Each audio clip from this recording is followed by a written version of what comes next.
case senaryo sa umaabot nga eleksyon, gipangandaman sa Cebu City Police Office o gubang mga law enforcement agency. Pinaagi sa gihimo nilang simulation exercise. Ang detalye sa report ni Alan Domingo.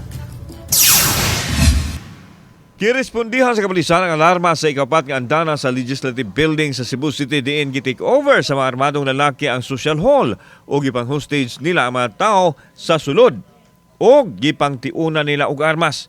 Ginegotiate sa kapulisan ang mga hostage taker pinaagi usab sa asawa sa usa sa mga nang hostage aron mo surrender.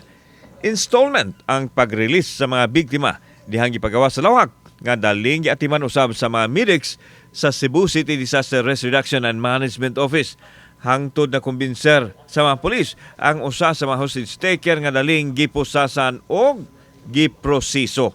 Apan doon na pa'y laing armadong lalaki nga nagpabiling nagtion og armas sa laing biktima.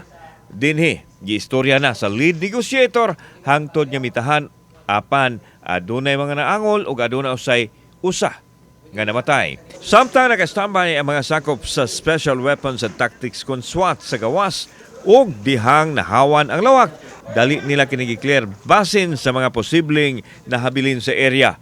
Kining tanan, usa lang ka worst case scenario nga posibleng mahitabo sa maabot nga eleksyon. Gipahigayon ang simulation mismo sa dapit din himuong canvassing area sa Cebu City. This is just for us to determine kung maayo ba ang ato ang communications, smooth ba, no? Hapsay ang coordination and existing ang mga equipment nga itong gigamit para abot sa adlaw sa pinili ay makaingon ta nga anda mo respondi ang tanan nga mga security na itong forces. Gipadayag sa Deputy City Director for Operations sa CCPO Police Lieutenant Colonel Maria Teresa Makatangay nga on track ang ilahang preparasyon sa mga kalihukan sa 2025 midterm elections. Lakip sa gipaniguro sa CCPO ang safety sa mga automated counting machines kun ACMs ug ubang kagamitan ug labaw tanan ang kalawasan sa katawhan. Una nang ipahigayon ang pagsuta sa communication signals sa mga dapit, ilabi na sa kabukiran aron masiguro ang peace and order implementation. We have also